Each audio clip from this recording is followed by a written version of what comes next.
How do you pick a movie on Netflix or choose a video on YouTube? It's not the content you see first. It's the thumbnail that grabs your attention and makes a promise that speaks directly to you. If you're ignoring the importance of a thumbnail, all your invested time, money, and efforts will be lost. As a business owner, you don't have to make thumbnails yourself, but you do need to understand what makes them work. In the next few minutes, you will understand the 4 key elements you need to know to confidently approve designs that attract clicks and grow your podcast. But why does a bad thumbnail waste your time, money, and effort? Well, it's very simple. If no one clicks, no one watches. Therefore, a thumbnail can make or break your episode. That means a good thumbnail can easily double, triple, or even 10x your videos. For example, that's why our recent podcast interview with Greg is the 3rd most viewed episode of him, although our channel is brand new and has the smallest subscriber count. That's the power of thumbnails, because I'm sure the content is similar. Try to see thumbnails as gatekeepers of your videos. But how does a good gatekeeper look like? A good thumbnail is not just visually appealing, it's psychologically compelling. It should make people curious. And this drives us to the first key element you should know. Your thumbnail needs to have scroll stoppers. I'm going to tell you now 4 simple scroll stoppers that grab attention, and you can start using them from now on. The first one is faces. We humans are naturally wired to focus on faces. We naturally look at them to understand emotions and make a connection. A smiling, surprised, or curious expressions on the thumbnail instantly draws our attention. While faces are very engaging, another way to stop the scroll is by using numbers. They grab attention with their clarity and promise of value. Numbers tell a quick story. For example, $10,000 in 30 days. Specific and exciting. People love tangible details, especially about money or big results. While numbers make things specific, emotions bring them to life. Let's see how adding strong feelings can make your thumbnail even more irresistible. Strong emotions like excitement, sadness, or curiosity pull people in. Think of how movie posters use dramatic expressions to make you wonder what's happening. Here are some examples of great expressions to play with. You need to make that cringe YouTuber face with your mouth wide open. Use emotions that speak to your audience and you feel comfortable with.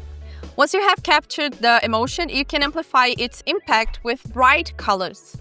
This makes your thumbnail pop in a crowded sea of content. Bright colors, especially with good contrast like yellow on black, stand out on YouTube.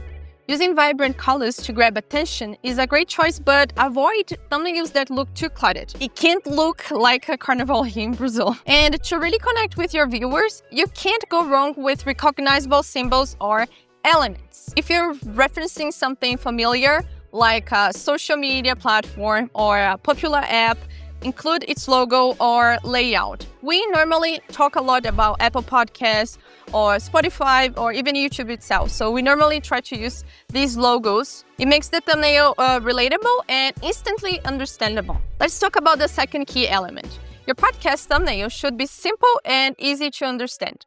If it takes more than 2 seconds for a viewer to understand what's happening or what your podcast is about, they will just keep scrolling and simply ignore your episode. Some people try to include too much information at the same time, such as guest names, long titles, lots of images, and it ends up looking super messy and confusing. Therefore, we use the 3 elements rule. For podcasts would be a face, text, and an object, but this is only an example. Some rules are there just to be broken when it makes sense. But remember, less is more.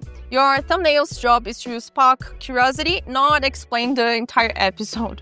This next key element is a big mistake people make, not just with podcast thumbnails, but with regular video thumbnails too, which is repeating the title in the thumbnail. A good thumbnail doesn't just repeat the title, but instead adds context or evokes an emotion that makes people interested in discovering more.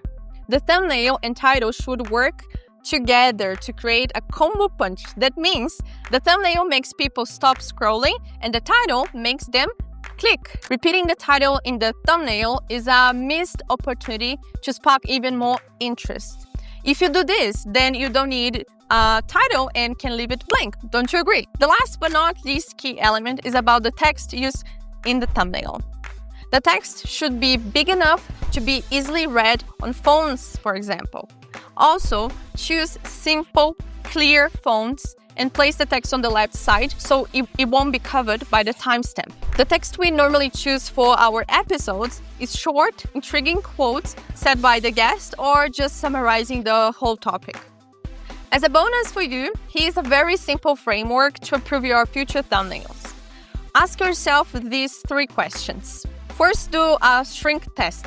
Can you see every element clearly in the smallest size of your thumbnail? Then, you do a glance test. Can you or someone else immediately understand the subject within 1 second? Then, you do the last one, which is the curiosity test. Does the thumbnail make you curious? By the way, we created a playbook for you about everything I mentioned in this video, and you can download it for free. The link is in the description, and I hope you enjoy it.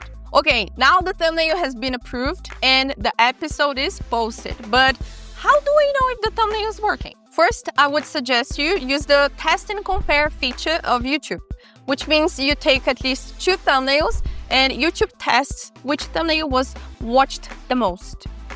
As business owners, we love data, so you can check your CTR in your analytics, but I don't want to get too technical in this video, and it depends on each niche and also the channel.